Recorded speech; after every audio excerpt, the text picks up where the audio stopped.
प्रयागराज से इस वक्त की बड़ी खबर सामने आई। एमआईएम तर्जुमान ने आजम खान को भेजा दावतनामा।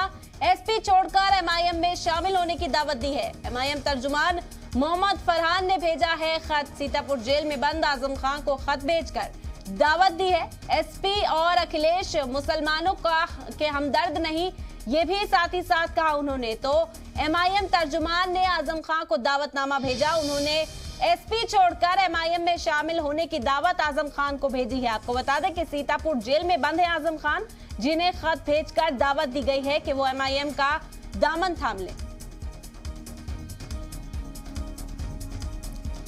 और इस वक्त स्पोक्स पर्सन हमारे साथ जुड़ गए हैं एमआईएम के मोहम्मद फरहान साहब। मोहम्मद फरहान साहब, सबसे पहले तो बहुत शुक्रिया जी सलाम को वक्त देने के लिए। और एमआईएम अब आजम खान को दावत देता हुआ नजर आ रहा है। यहाँ पर किस तरह से देखा जाए, आजम खान कद्दावर लीडर है समाजवादी पार्टी के और पार्टी को मजबूत करने की सिमत में एमआईएम का ये बड़ा फैसला सामने हो सकता है। जी बहुत शुक्रिया आपका। देखिए, जिस तरीके से मेदांता अस्पताल में मौत और जिंदगी की जंग लड़ करके जब आजम खान साहब सीतापुर जेल पहुंचे, फिर उसके बाद से लेके आज तक आजम खान साहब से अखिलेश यादव जी मिलने नहीं गए, ना उनका हालचाल पूछने गए, ना उनसे मिलने गए। उन्हें बिल्कुल मरने के लिए जेल में छोड़ दिया है समाजवादी पार्टी ने, समाजवादी पार्टी के नेताओं ने और अखिलेश यादव जी ने। दूसरी बात मैं आपसे ये बताना चाहूंगा कि आजम खान साहब के परिवार को, आजम खान साहब के तमाम करीबियों को बिल्कुल हाशिए पर समाजवादी पार्टी ने कर दिया है जी।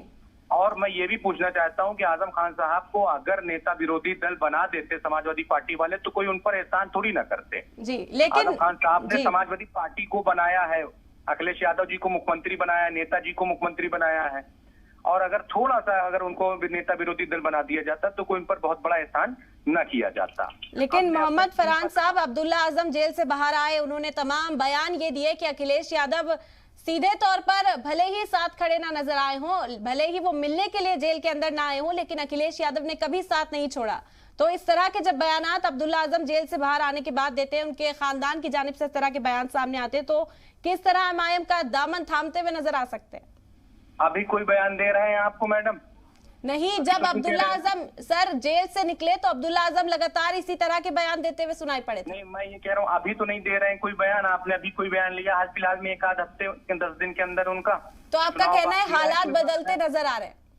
जी, हालात बदलते नजर आ रहे हैं। मैं ये भी कहना चाहूंगा, हमने तीन पन्ने का पत्र लिखा है, उस पत्र में तमाम चीजें लिखी हुई हैं।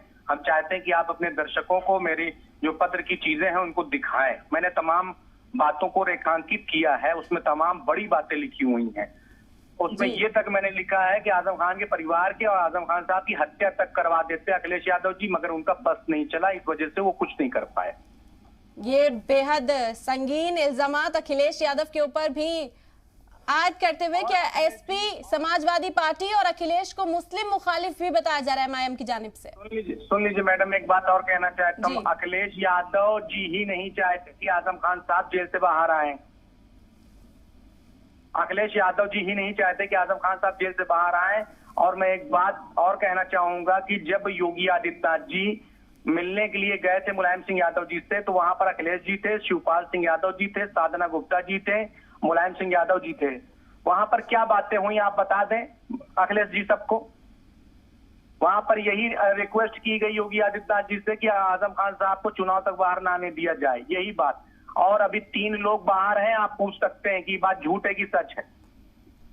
ये संगीन इल्जामात है जो एमआईएम की जानिब से आयद किए जा रहे हैं। हालांकि आजम खान कुनबे की जानिब से इस तरह का कोई बयान इस वक्त सामने नहीं आया है कि वो पार्टी छोड़ेंगे या समाजवादी पार्टी से नाराज दिखाई दिए, इस तरह के कोई बयान सामने अभी नहीं आए। बहुत बहुत शुक्रिया मोहम्मद फरहान साहब।